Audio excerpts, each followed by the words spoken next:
Hello, and welcome to the Art Ambassador Radio Show on BBM Global Network and TuneIn Radio. I'm your host, Gwenda Joyce. We are talking today about the art world and the interest in helping artists find more opportunities to show their art to the public. I'm also interested in helping the public enjoy the wealth of art all around us and out there in the world. We're going to talk today about public art. In cities, buildings, and communities everywhere, more and more art is on public view. And nowhere is this more apparent than at the San Francisco International Airport. A few weeks ago, I headed to the airport en route to a trip to New York City. I'm based in San Francisco. Unfortunately for me, and for many of us travelers, New York was about to experience a huge snowstorm and a deep freeze that was threatening to close the airports. I was hoping beyond hope to get on that plane before the Newark airport closed, which was my destination. I got to the airport and checked in. So far, so good. But between the time I got my luggage tag and the time I dropped off my bag with the luggage, the flight was canceled. There you go. I wasn't the only one. But luckily, I was able to get my flight rebooked for 12 hours later. It was going to be a long day. What to do in an airport? Well, luckily, I was at San Francisco International Airport, and I was directed over to the International Terminal, which has a lot of places to sit, nice spaces, places to grab a cup of coffee and something else to eat. And as I was walking over towards that direction, I was thoroughly entertained. Not only are there things for people to do that are the accepted things, but there were also many, many art exhibits that really enhanced my trip across the terminals. And then once I got to the International Terminal, there were a number of exhibits and public art pieces on permanent display that I was able to enjoy. And I had time to take the leisure to enjoy them. There was an exhibit of folk art. It had original handmade objects, many of which were carved and painted. Some were found objects from earlier generations. It was great to see these. There was also an exhibit of hand-woven fabrics made by a group of Mayan women of Mexico. And there was a multicolored rainbow flag honoring the gay pride movement. You can tell that there is so much art on view as you walk through and see really interesting things of different materials, different media. When I finally got to the end one corner, I discovered an aviation museum. I had never seen this before. It's on view as I walked in and I saw this vaulted ceiling and a beautiful space that looked like it was from back in a different era, from the 30s. On exhibit was a collection of model airplanes. I had discovered the Aviation Museum at the San Francisco Airport. And not only are things on display, but the building is a replica of the second airport that was built in the 1930s. So I was really impressed, and it got me thinking. I'd love to do a show about the art at San Francisco International Airport. There is so much going on. I also learned that there are actually two divisions responsible for all the art at the airport.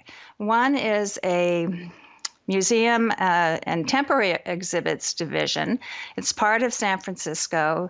It has its own division, and it has such a vast program that it has a staff of 35 people supporting it. It shows art, shows of all sorts and topics of general interest to the public, and includes much more than art themes. The other part of the art on view is the public art division, and they are responsible for the permanent artworks on display, many of which are made by contemporary artists. The collection reflects top artists over the last 50 years. Some are individual direct purchase, and others are commissioned specifically for certain locations. So you get quite a range and a lot of really important artists over the years. So I found out that the main person responsible for the public art in the San Francisco airport is Susan Pontious, and she is joined. Susan Pontious is the program director and civic art collection and public art programs director for the San Francisco Arts Commission. She joined the public art staff of the Arts Commission in 1990 and became the director of both the public art program and the civic art collection in 2011. During her tenure at the Arts Commission, she has been responsible for developing and executing multi-million-dollar plans for not only the San Francisco airport, but other city facilities such as the Laguna Honda Hospital and the Zuckerberg San Francisco General Hospital, which is the newest project, just completed a few years ago, and many other ongoing projects all throughout the city. Susan has been doing this so long that her name is almost synonymous with excellent public art. The city has been recognized for her work with national awards for its public art by the Public Art Network, a program of the Americans for the Arts. I'm pleased to have her on the program. Susan Pontious, welcome to the Art Ambassador radio show. Oh, thank you. It's so great to have you here today. And I think that I'm probably typical of many people who come through San Francisco, not realizing what a wealth of art there is and how much work there is that goes on behind the scenes to actually get it installed for the enjoyment of the public. So if you would, tell us about the program and what its mission is. Well, the Arts Commission began as a city agency and established in 1932 by city charter, and we administer what's called the city's art enrichment or public art program, which was an ordinance passed in 1969 that allocated 2% of construction costs to public art enrichment. We were one of the first cities in the country to pass such an ordinance, which is now common in most major cities throughout the United States, but we were one of the very first. Likewise, we were one of the first to begin doing a program in San Francisco International Airport. We serve every department, as we like to say, from the airport to the zoo. But the airport is another city agency. Yes, airport to the zoo. Right, good. Of all kinds. And so we began working out there in 1972. At the same time, the airport's own exhibitions program, which they began about the same time, began doing the temporary exhibits. So the two programs have really been working together out there now for many, many years, and as such have developed probably, I have to say, I believe it's the premier airport program in the country. I have to be a little chauvinistic and say I don't think there's anything else that touches it. Well, I will agree with you as a traveler of many and having gone through many airports, and I'm looking forward to hear more specifically about the program after we come back from this break. This is Gwenda Joyce of the Art Ambassador radio show on BBM Global Network and TuneIn Radio. Stay with us. There's more to learn. We'll be right back. Hello and welcome back to the Art Ambassador radio show. I'm your host, Gwenda Joyce, and we're on BBM Global Network and TuneIn Radio. Today I'm speaking here with Susan Pontious of the San Francisco Arts Commission, who is responsible for the wonderful artwork that is permanently displayed at San Francisco International Airport. And Susan, tell us about the how the program is sustained and built, because it's so important to the airport that the art be there. Yeah, well, of course, we started out in that it was mandated by city ordinance, so we are basically sustained financially by every time the airport builds, and it's an ongoing construction site, generates funding for art. So that allows us to have a pretty continuously ongoing program of acquisitions. But whenever we start a program and in any facility, we're not just putting art up for art's sake. We're always asking ourselves, what is our role in this location? What are we trying to do? What is the facility's goals that we can align ourselves with? And every the art in the job of the art in the airport is different than art at a hospital, for instance. At SFO, we really see ourselves as promoting San Francisco.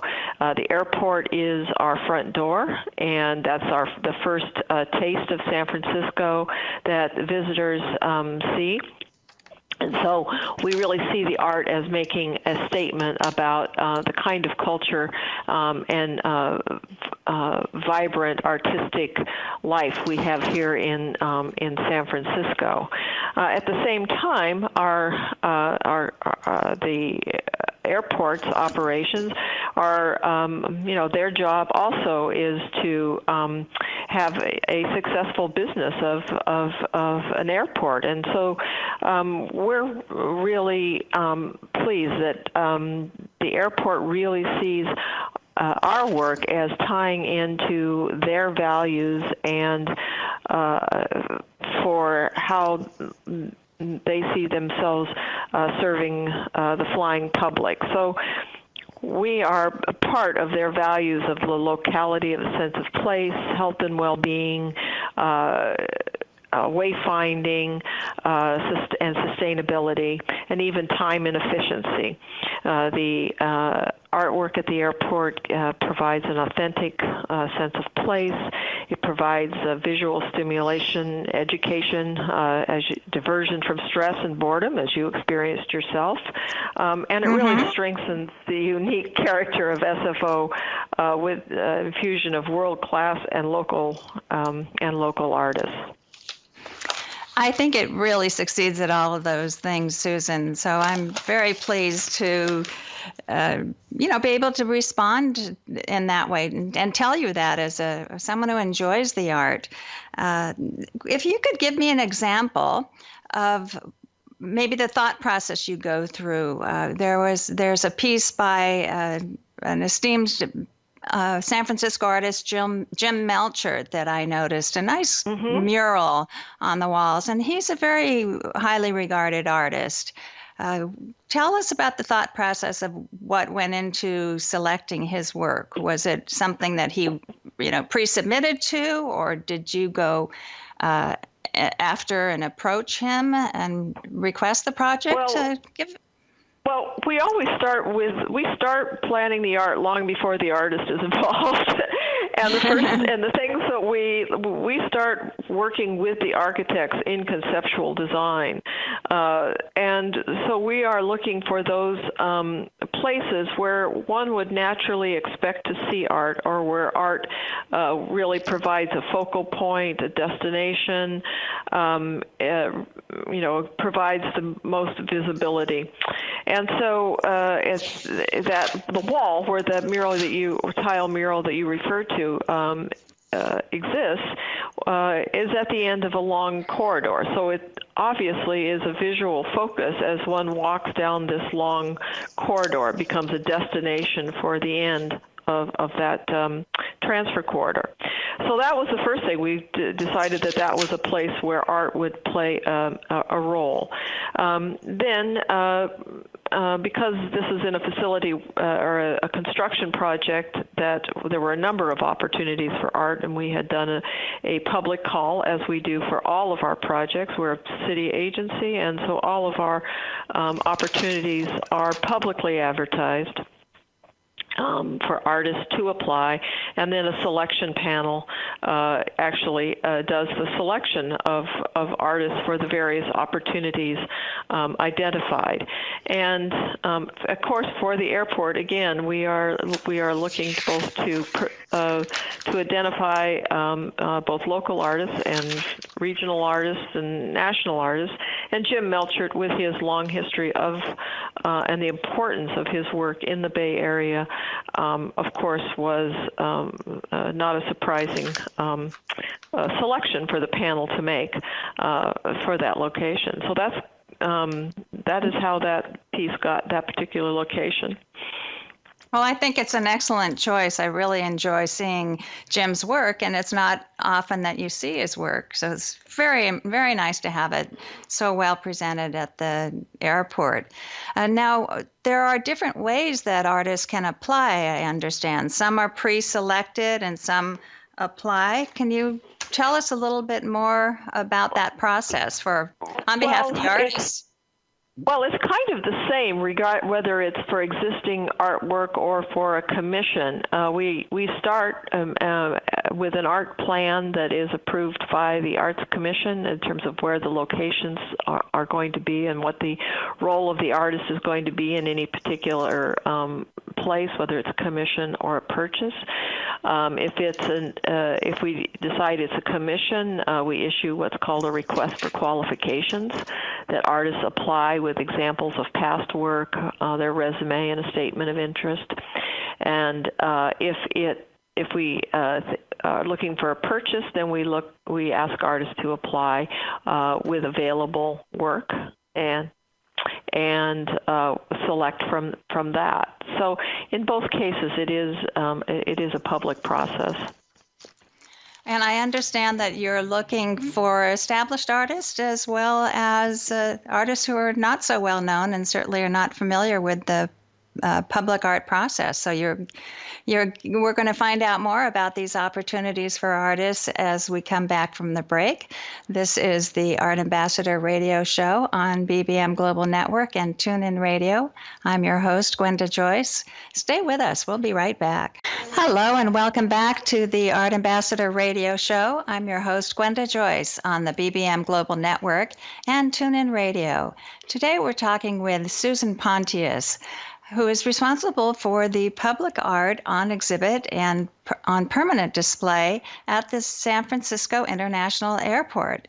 Susan is she's the director of the division of the San Francisco Arts Commission that is responsible for these decisions.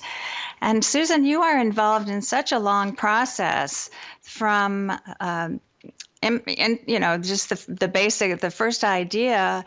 You're working with architects to select places where the artwork will go, and then finally, could be 2, 3, or 4 years later, you get a chance to see the results of your work.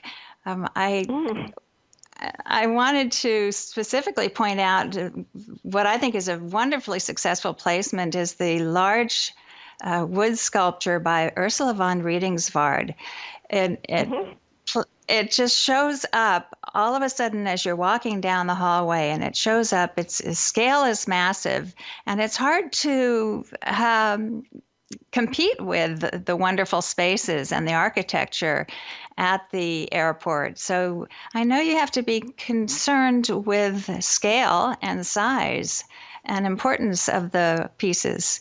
I'm curious to know how that decision came about to put the piece there, if there's anything that you can tell us about it. Yeah, well, actually that was kind of a site that sort of appeared late in the design process of boarding area E and Terminal 3 East. We hadn't initially planned to put art there, but then there were some last-minute other design changes, and the architect said, "Oh, here is this site that that has great visibility and is calling out for sculpture. So you're right. We were then looking for a piece, and it's kind of harder to find an existing artwork that meets the requirements of a space as opposed to designing an artwork to meet the requirements. But we didn't have time at this point to commission a piece before the airport opened, so we were looking for something that already existed and had, as you say, the presence to hold that location. So we did issue an RFP and looked for artwork, sculpture that would work in that location for what we could afford to pay, and did identify that piece by Ursula, which was, I think, just works terrifically there. And it is very successful. Go ahead. And we worked with her. Oh, I would just say then we worked with her and the architectural team to design the lighting, especially for the sculpture, and to give it a plinth to sit on so that it didn't people didn't run into it with their luggage carts. The bane of existence out at the airport for artwork, and so that's how that piece, that's how that particular piece was selected. And why? Well, it's true. You have all these other considerations in a public space, and every time I look at that piece, I think, how did they get it in there? And that's another issue, but that we could talk about at another time. Oh my gosh! I'm relieved to hear that. Of course, it does. It came in segments that then are assembled. Yeah. No, we didn't have to get that whole piece in. That would not have worked.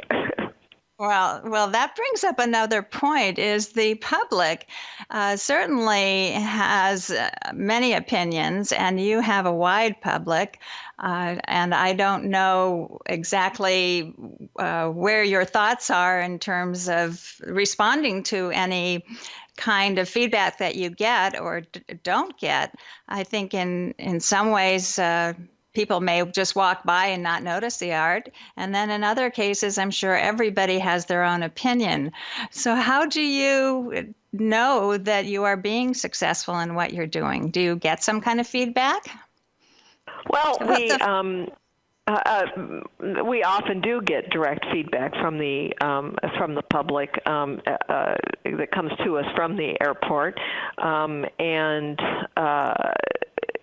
we know. So we do.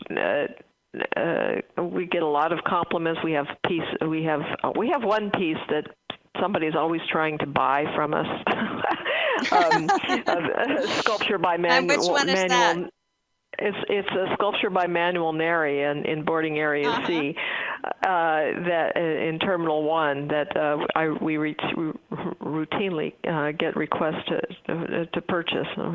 But so we know that we know that many of these pieces are very much loved, and we do get comments from the public. As someone who has worked in the public realm for 30 years or so now, well, maybe it's more than that, I'm afraid to say.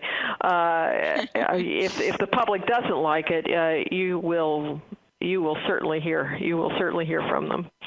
But when I see people taking selfie pictures of themselves in front of the artwork, then I know we've been successful. Well, I think that the field of public art has changed considerably over those 30 or 40 years that you were talking about. So how does that show up for you? Well, what we have seen from when I first started, and I started as an artist actually,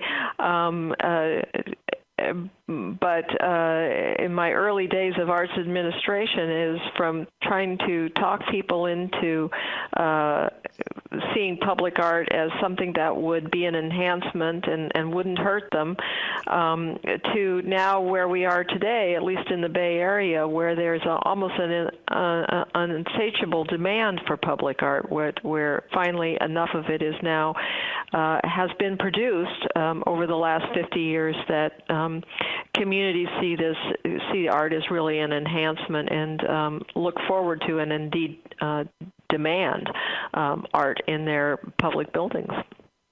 So you're talking about a lot of public buildings like libraries and regional rec centers and all sorts of different parts of the city. Yeah.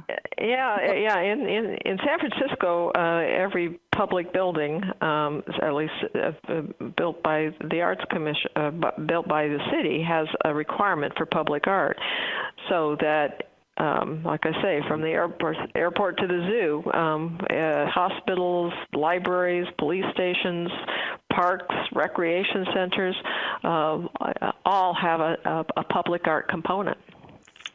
Well, it's really a fabulous collection and experience with the art. And Susan Pontious, I'm so glad you joined us today. My next guest is Amy Ellingson, who is an artist who now lives and works in San Francisco and has a major work of art on exhibit permanently at the international wing, the terminal of the San Francisco airport. So we're going to be talking with her in just a moment.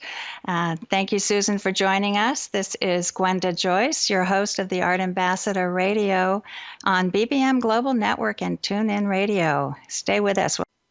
Welcome back to the Art Ambassador Radio Show on BBM Global Network and TuneIn Radio. I'm your host, Gwenda Joyce, and I'm here with Susan Pontious, who is the Program Director for the Civic Art Collection and Public Art Programs at the San Francisco Arts Commission.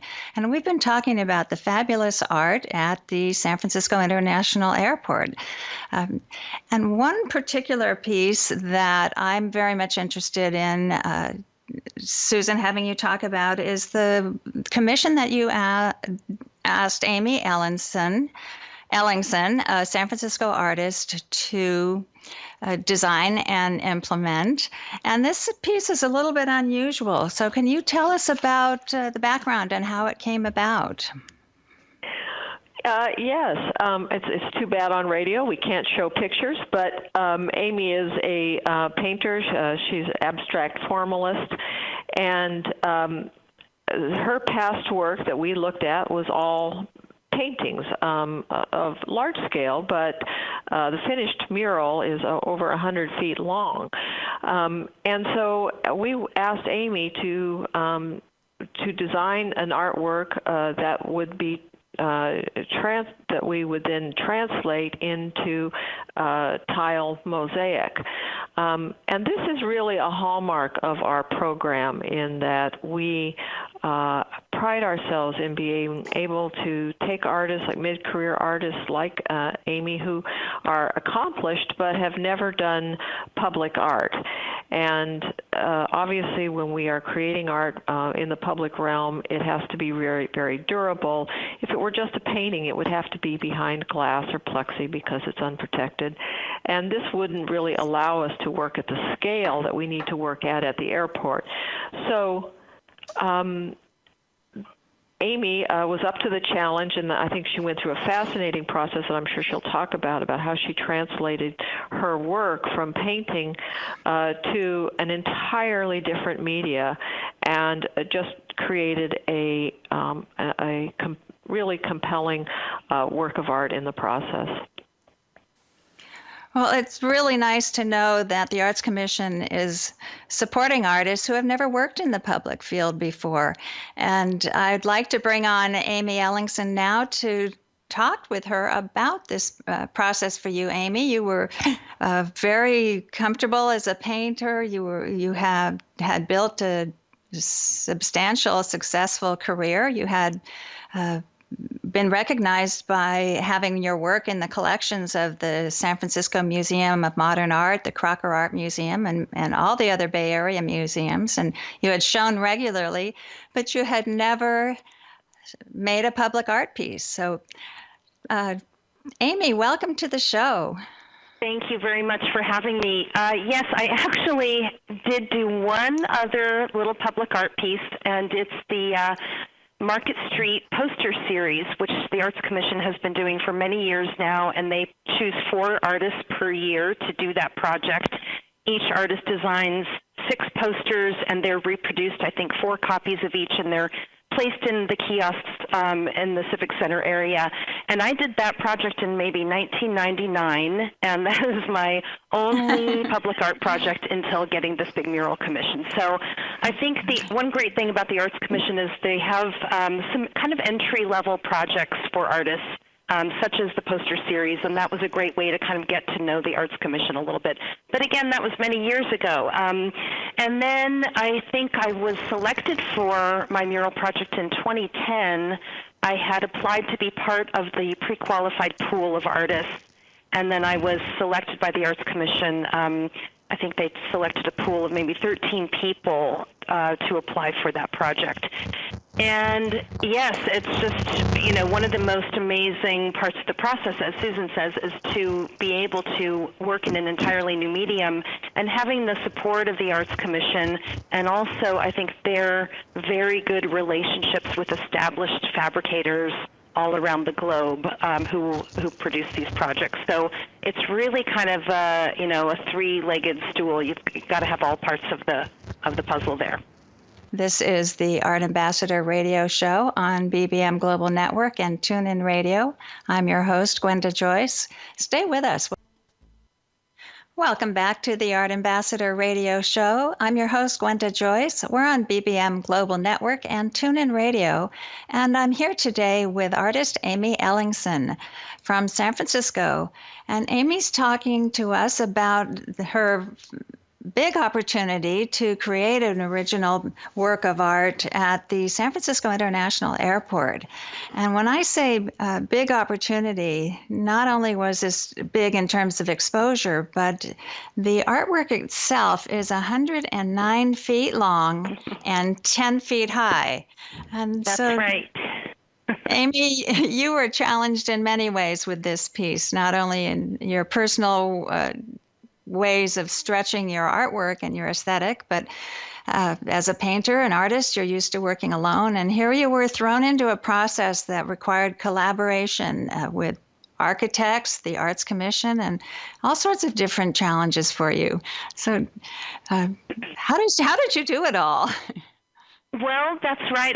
It's very different from every other experience I've had as an artist. I think, we kind of get into the habit of what it's like to work with gallerists and maybe museums, maybe university galleries, that kind of thing. But working and truly collaborating with not only the Arts Commission, but with the fabricator and, as you said, architects, lighting designers, the contractors on site at the airport. One of the challenges is that the airport where my piece is located is a sterile area, meaning it's behind security. So installing the piece was very, very challenging. But as you said, the piece is very large scale. It's about 1,100 square feet. And I normally paint at a fairly large scale. Some of my paintings are 14, 15, 16 feet long. But 109 feet is something that you kind of can't really imagine until you see it. And that being able to plan it, I design all of my work on the computer. And so I'm used to scaling up, but I'm not used to scaling up that large.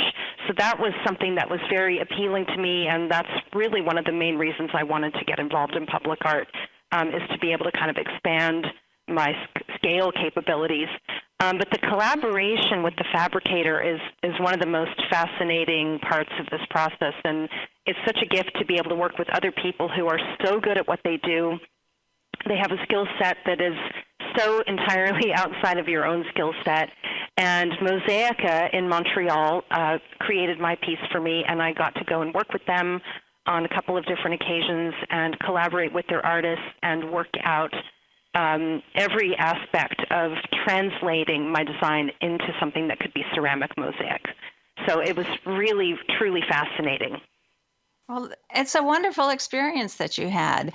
And your work has been described as the content that you're interested in is to exaggerate the dichotomy between lightning-fast digital rendering processes and traditional oil and encaustic painting techniques. So you do work in both digital and traditional direct hands-on processes with your painting.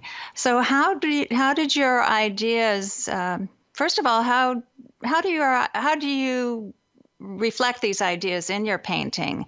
And then we'll talk later about how it was to scale it up.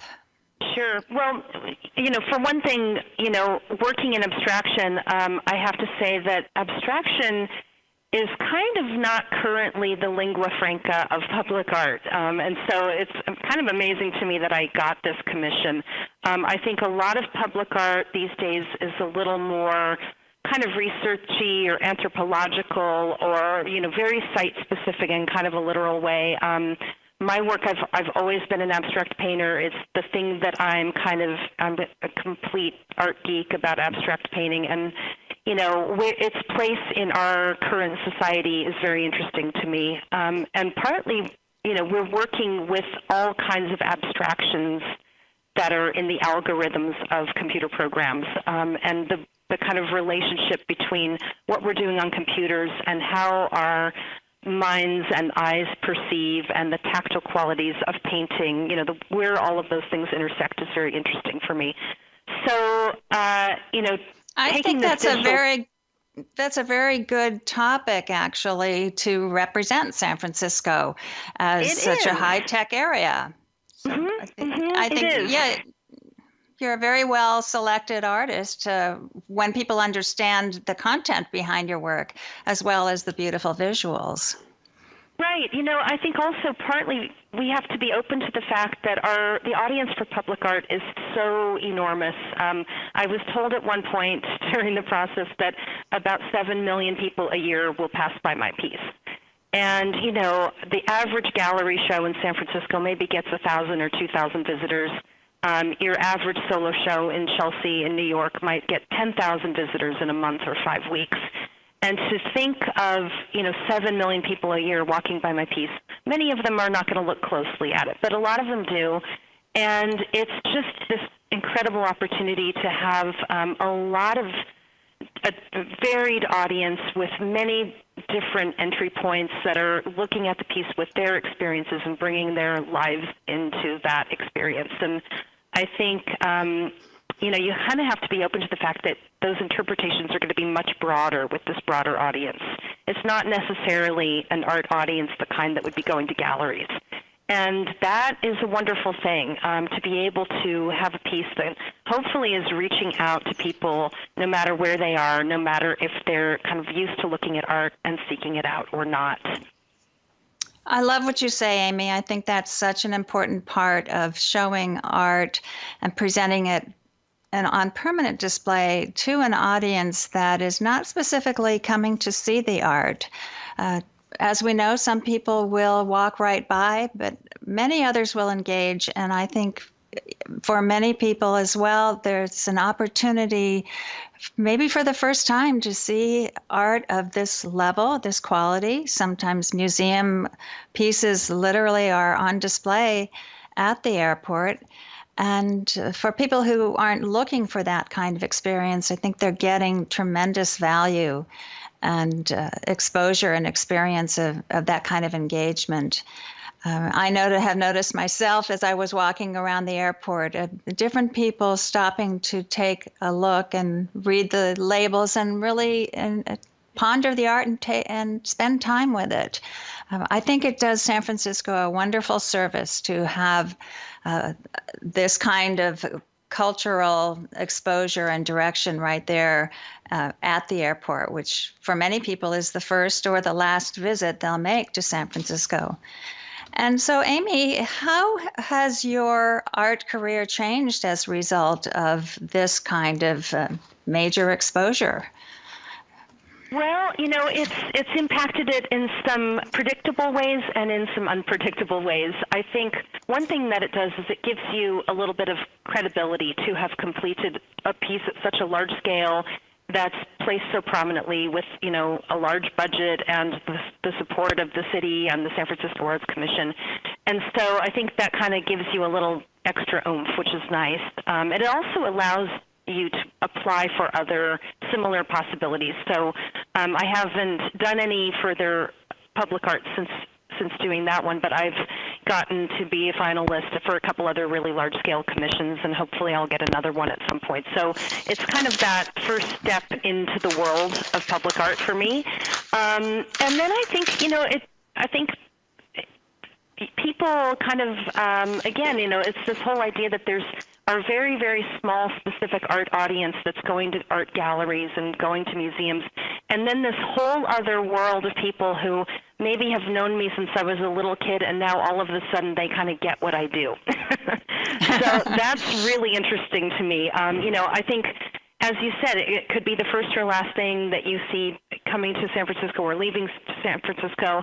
The other thing is I always think of, that kid that gets on a plane once a year to go visit his or her grandparents and will see my piece every year their whole childhood. Or, they go on their annual trip to Disneyland or something like that, and they kind of see the piece again and again. Or the business traveler who sees it coming and going, maybe even once a week for some people. I get people send me selfies almost every day of themselves with the mural. People that I know, people that I don't know. It's really interesting. That is wonderful, having that kind of contact and communication through art. It's the best experience. Amy, thank you so much for talking with us today. We're going to be back and learn more about some of the turning points in your career. This is the Art Ambassador Radio Show on BBM Global Network and TuneIn Radio. I'm your host, Gwenda Joyce. Welcome back to the Art Ambassador Radio Show. I'm your host, Gwenda Joyce, on TuneIn Radio and the BBM Global Network. I've been here today talking with Susan Pontious and Amy Ellingson about the public art at San Francisco International Airport. I hope next time you go through the airport, you'll take a specific notice and look for Amy's piece in Terminal 3. Amy Ellingson is a very well-known and highly regarded artist in San Francisco, and she has been very much involved with a nonprofit arts organization called Root Division. In fact, she's currently the chairman of the board. And Amy, I'd love to have you tell us a little bit about the mission of Root Division and how it is helping to support artists through the building of their art careers. Thank you so much. Root Division is an organization that's 15 years old. We're celebrating our anniversary this year. And it was started by 3 San Francisco Art Institute alums. I happened to be teaching at the Art Institute when these 3 fellows decided to start the organization. And the impetus was, how can we as artists kind of take control of our own lives, build what we need for ourselves, whether that's studios, teaching experience, exhibition opportunities, and last part of the puzzle is the opportunity to be part of our community and be of service in the community. So what we have is a facility with gorgeous gallery spaces where we show 12 shows a year. We have artist studios at below market rate for about 30 artists. And in return for that discounted studio rent, they give the organization 12 hours of service per month. And they go out and teach in the community. They teach public school kids whose arts programs have been cut. We also have an adult ed program where we have our artists teaching in our facility, and their syllabi and curriculum are overseen by our educational director. So it's kind of an amazing place for artists to kind of learn how to put all those pieces of the career puzzle together and be really proactive about it, and also be of service at the same time. It's a wonderful resource for artists, and it really feeds into the community. That's Root Division. It's in San Francisco on Market Street. So I hope that you'll make a point of seeing their shows. Today, I've been very pleased to talk with our guests about the art option for artists. There are many options for artists as they build their careers. I help artists navigate the art world and demystify that process, helping you determine which are the best strategies for you and your art. Many of you know that I have worked in the art world for decades and had the opportunity as a gallery owner, a curator, and a writer to work with artists. And now I'm taking that knowledge to bear as a career coach and agent for artists. I know the art world can be confusing, and if you just listen to Amy Ellingson talk about her opportunities and experience, there are many options, and it can be confusing to go through the process until you get the success that you want, and to get yourself in a position to field those opportunities that really allow you to have your best form of expressiveness. So I invite you to apply at the website artambassador.net if you are interested in exploring how my services might help you build your art career and move forward in the direction you want to go. My first consultation is free. I want to thank you for joining us today. We'll be back next week for another Art Ambassador radio show. In the meantime, if you have any questions about the program, feel free to write me at gwenda@artambassador.net. This is Gwenda Joyce, your host of the Art Ambassador radio show on BBM Global Network and TuneIn Radio. See you next week.